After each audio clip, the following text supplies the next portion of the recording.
My husband, my love, my king, sent for me less and less, and when I came to him he was dizzy, listless, confused.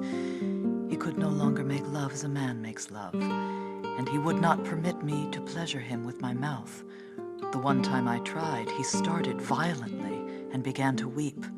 I pulled my mouth away and held him tightly until the sobbing had stopped and he slept like a child. I ran my fingers across his skin as he slept. It was covered in a multitude of ancient scars, but I could recall no scars from the days of our courtship, save one on his side where a boar had gored him when he was a youth. Soon he was just a shadow of the man I had met and loved by the bridge. His bones showed, blue and white beneath his skin.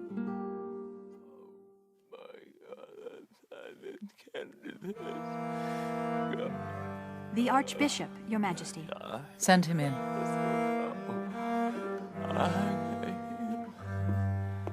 I am pleased you came, Archbishop.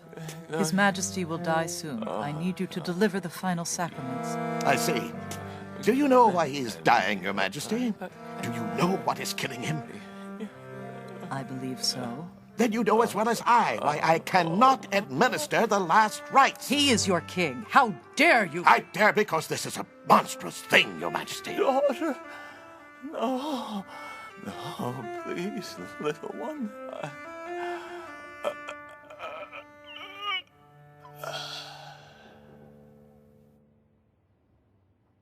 And he is nobody's king, Your Majesty. Not anymore. Get out of here.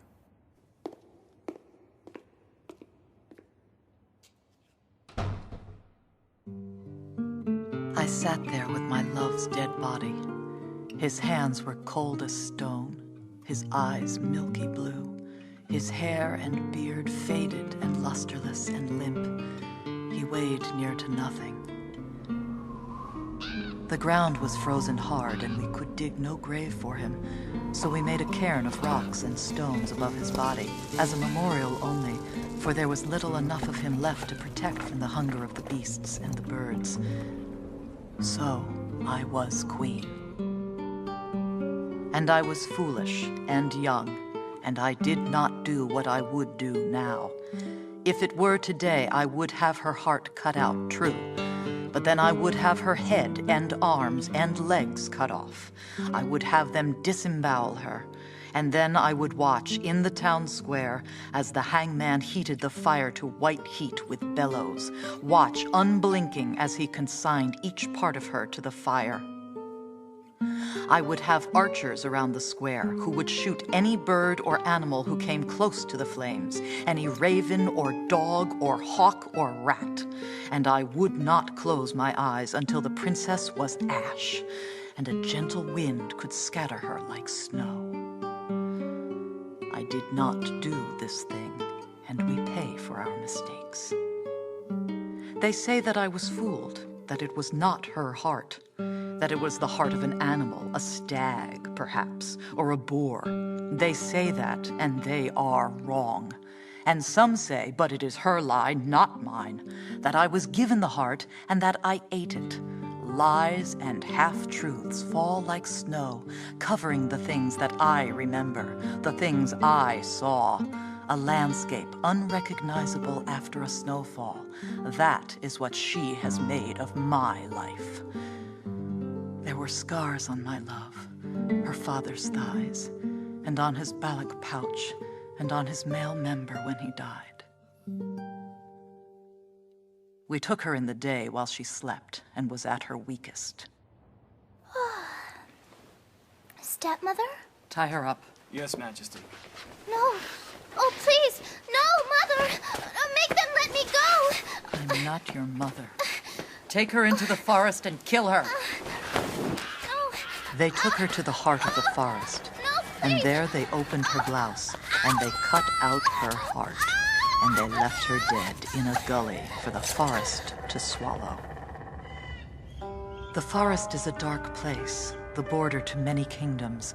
No one would be foolish enough to claim jurisdiction over it. Outlaws live in the forest.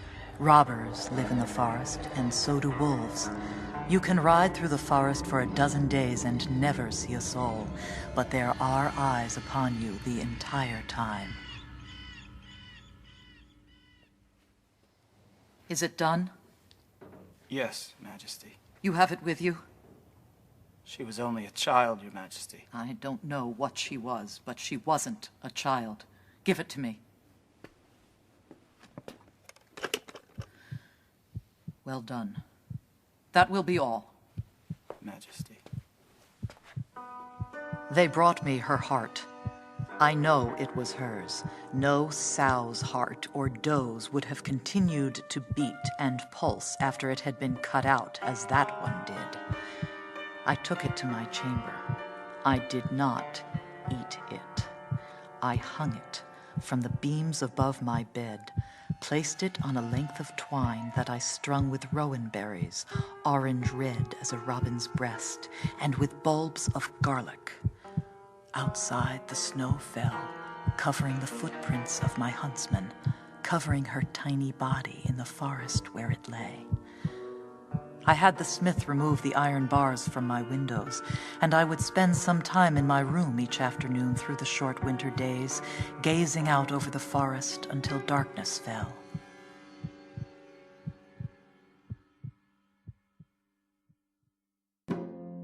As I said, there were people in the forest. They would come out, some of them, for the spring fair. A greedy, feral, dangerous people.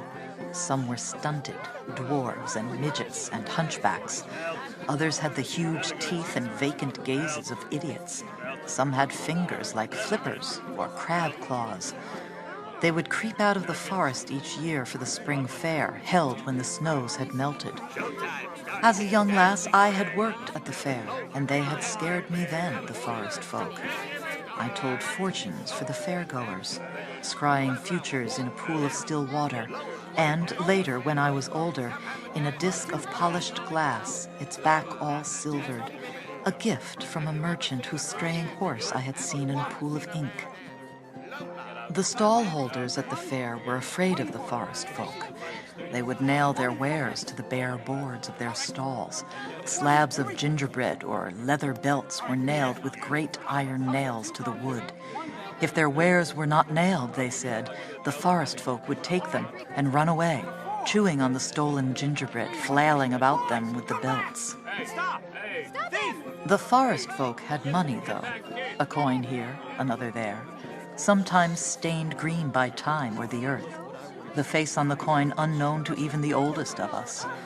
Also, they had things to trade, and thus the fair continued, serving the outcasts and the dwarves, serving the robbers, if they were circumspect, who preyed on the rare travelers from lands beyond the forest, or on gypsies, or on the deer. This was robbery in the eyes of the law. The deer were the queens.